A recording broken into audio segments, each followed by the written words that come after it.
Assalamualaikum warahmatullahi wabarakatuh. Pada video kita kali ini saya akan membuat video tentang uji perbedaan atau uji t-test ya. Uji beda menggunakan t-test.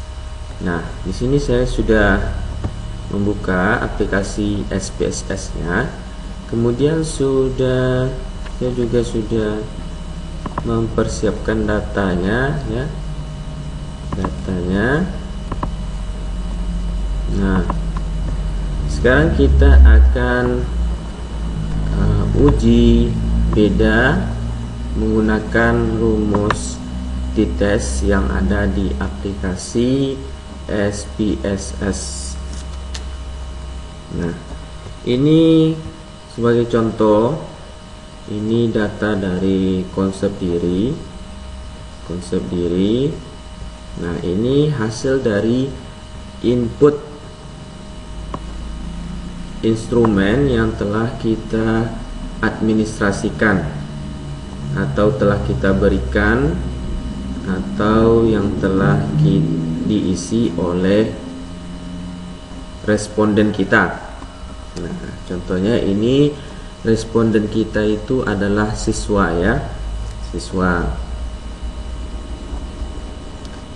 Nah, ini hasil dari skor yang kita dapatkan dari instrumen yang telah diisi oleh responden kita. Nah, ini ada data pretest. Ini saya buat pre-eksperimen. Nah, ini post eksperimen, atau post test ya, atau post test. Ini pretest eksperimen dan ini post test eksperimen. Nah, sekarang kita akan menggunakan uji t-test berpasangan, data sampel berpasangan atau data sampel berkorelasi. Nah, jadi data sampel berkorelasi adalah data yang kita peroleh dari satu sampel ya, atau sampelnya sama, tetapi yang membedakannya itu adalah sebelum atau data yang kita dapatkan sebelum kita memberikan perlakuan atau eksperimen, atau disebut juga dengan treatment.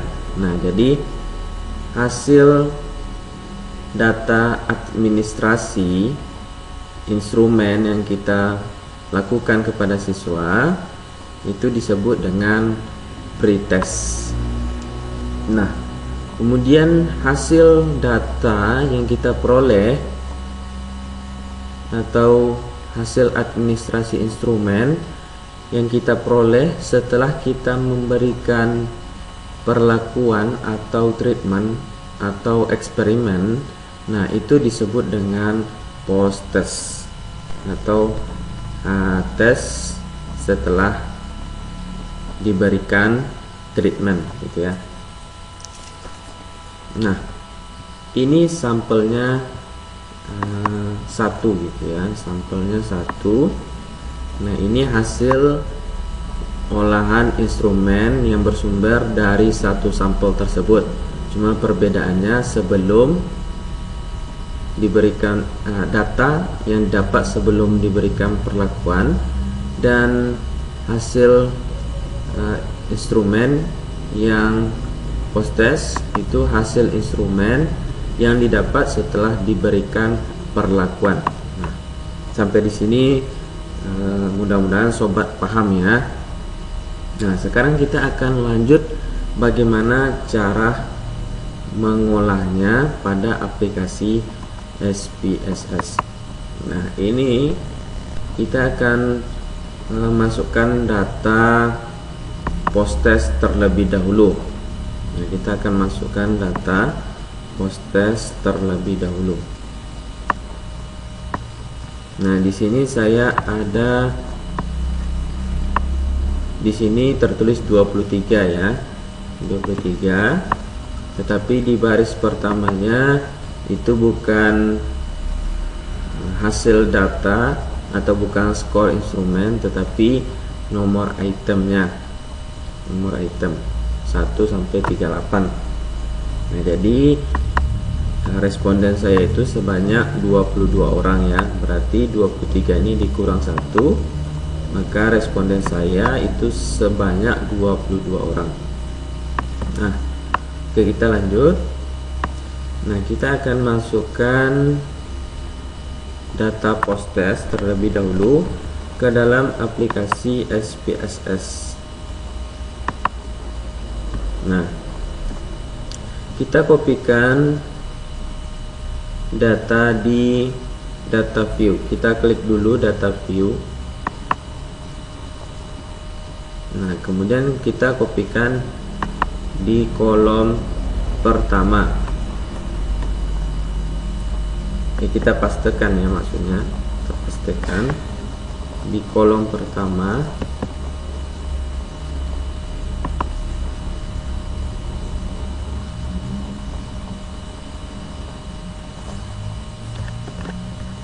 Kemudian kita copy yang pretest. Nah, yang kita copy adalah skor totalnya ya, skor totalnya kita copy.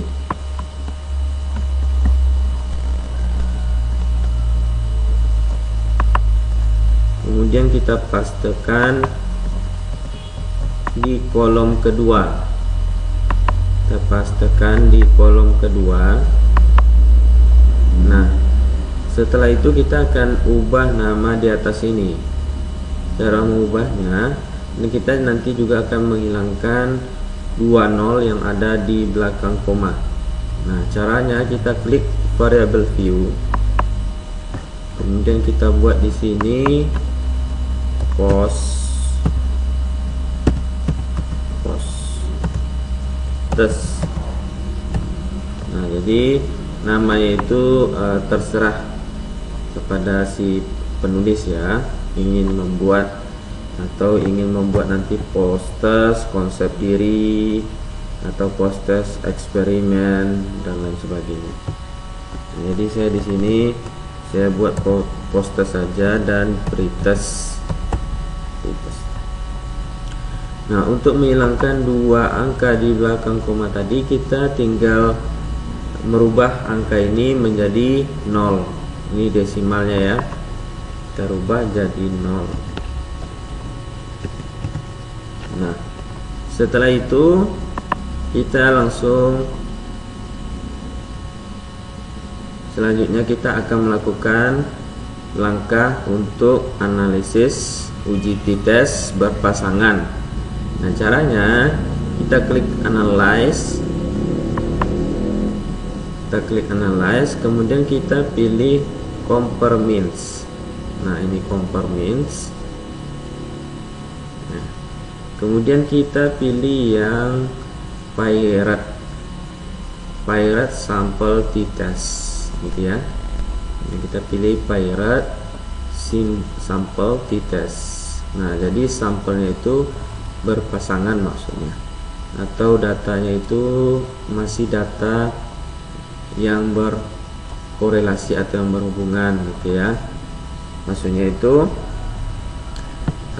kelompok A, tapi datanya data kelompok A sebelum dan data kelompok A sesudah gitu ya. Nah, gitu. Jadi itu maksudnya pirate sample t-test. Nah, kita klik ini. Nah, kemudian kita pindahkan yang post testnya ini ke variabel 1. Nah, kemudian pretest kita pindahkan ke variabel 2. Nah, setelah itu kita bisa pilih option. Nah, kita pastikan ini 95%, biasanya sudah 95 ya. Nah, kita continue.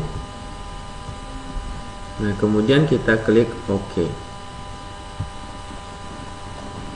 Nah, kita akan menunggu hasilnya.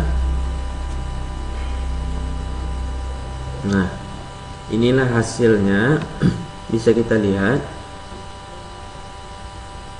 post test itu rata-ratanya 156.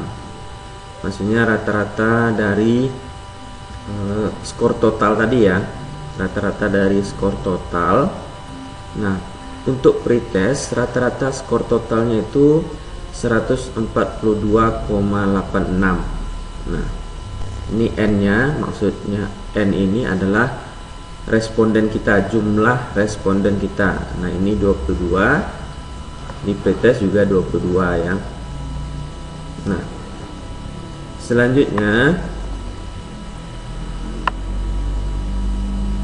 kita melihat ini paired sample correlation. Nah, artinya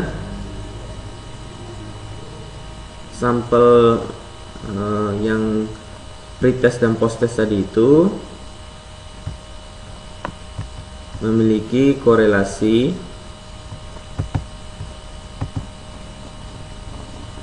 sebesar 0,699.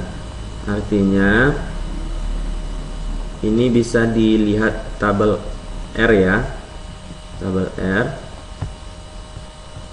Nah, bisa dilihat tabel R. Nah, jika korelasi ini lebih besar atau nilai korelasi ini lebih besar daripada R tabel, maka sampel korelasinya itu berkorelasi signifikan gitu ya, atau berhubungan. Nah, jika R tabelnya ini rendah daripada, jika R hitungnya ini rendah daripada R tabel, ini namanya R hitung ya. Nanti R tabel bisa di download di Google, tinggal klik tabel R gitu ya, atau R tabel. Nah, nanti akan keluar. Nah, jika R hitung ini rendah daripada R tabel, maka nanti sampelnya tidak akan berkorelasi gitu ya. Nah, di sini juga kita bisa lihat nilai signifikannya. Nilai signifikannya itu 0,000, artinya sangat signifikan ya. Dan taraf signifikannya itu seperti video-video sebelumnya, itu taraf signifikan yang ditoleransi itu adalah sebesar 0,05 ya. Nah, jadi kalau lewat daripada 0,05 itu artinya tidak signifikan lagi. Nah, ini di bawah 0,05 ya, dan di bawah 0,01 malahan, maka nilai signifikannya sangat signifikan sekali ya, karena di bawah 0,01. Nah, selanjutnya kita perhatikan hasil dari paired sample test. Nah, ini hasil dari uji di tes berpasangan yang telah kita olah tadi. Nah, di sini bisa kita lihat min 13,31. Ini rata-rata dari pengurangan atau selisih dari min post-test dan pre-test gitu ya. Nah, jadi ini maksudnya selisih rata-rata. Nah, jadi ini 100, bisa kita lihat di atas ini di paired sample statistik itu ada minnya, 156,18, kemudian 142,86. Nah, jadi selisih min post test dengan pretest itu selisihnya 13,31. Nah, selanjutnya kita lihat nilai dari T. Nah, nilai dari T ini adalah T hitung. Nah, ini namanya T hitung. Nah, jadi ketentuannya atau hukumnya, jika T hitung ini lebih besar daripada T tabel. Nah, T tabelnya nanti bisa di-download juga di Google, tinggal klik T tabel atau tabel T. Nah, nanti akan keluar pilihan-pilihan, bisa itu berbentuk PDF atau gambar gitu ya. Nah, jika T hitung ini lebih besar daripada T tabel, maka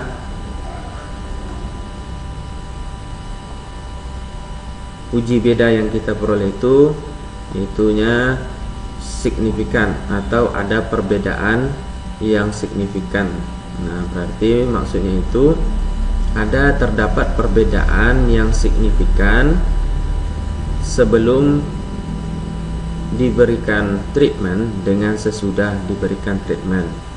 Berarti treatmentnya itu berpengaruh atau memberikan perubahan kepada siswa sehingga terjadinya perbedaan setelah dilakukannya treatment gitu ya.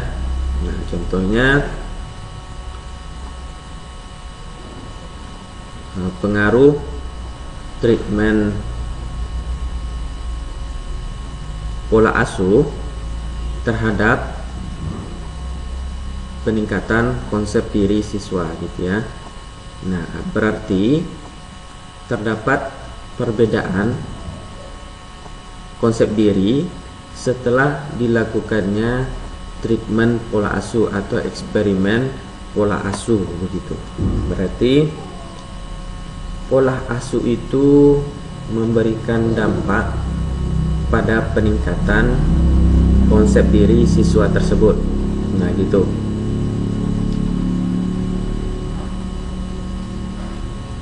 Atau perbedaannya itu pada perbedaan penurunan begitu ya, penurunan hal-hal yang negatif. Contohnya pengaruh pola asuh terhadap penurunan perilaku bullying pada siswa. Nah, jadi jika T hitungnya ini lebih besar daripada T tabel, maka itu menandakan terdapatnya perbedaan yang terjadi setelah dilakukannya treatment. Nah, gitu ya. Baik itu nanti baik itu perubahan yang kita harapkan itu perubahan terhadap pengurangan atau penurunan perilaku negatif, atau perubahan atau perbedaan pada peningkatan kondisi atau perilaku positif begitu ya. Nah, jadi intinya jika T hitung ini lebih besar daripada T tabel, itu artinya treatment yang kita berikan itu memberikan dampak atau memberikan pengaruh dan perbedaan pada responden yang kita berikan treatment atau eksperimen tersebut. Nah, gitu ya. Nah, ini DF merupakan degree freedom ya. Jadi derajat kebebasannya ini yaitunya 21. Nah, nanti silakan dilihat tabel T-test yang DF-nya atau degree freedom-nya itu pada angka 21. Nah, lihat nanti pada signifikansi itu toilet 0,05. Nah, nanti akan kelihatan berapa nilai T-tabelnya. Nah, jadi saya ulangi, nanti di T-tabel silakan dilihat degree freedomnya itu atau DF-nya itu pada angka 21 dan baris signifikansi 0,05 ya. Nah, kemudian jika kita lihat signifikansinya, nilai signifikansinya itu berarti sebesar 0,000. Artinya nilai signifikansinya itu lebih kecil daripada atau lebih kecil dari signifikansi 0,05 gitu ya, 0,05. Nah, artinya treatment yang kita berikan atau lakukan itu sangat memberikan pengaruh atau dampak yang signifikan pada konsep diri, pada peningkatan konsep diri siswa, begitu ya. Nah, jadi cara mendeskripsikannya atau cara membaca hasilnya seperti itu. Nah, semoga sobat paham dengan yang telah kita jelaskan. Nah, jika ada yang diragukan boleh ditanyakan di kolom komentar, dan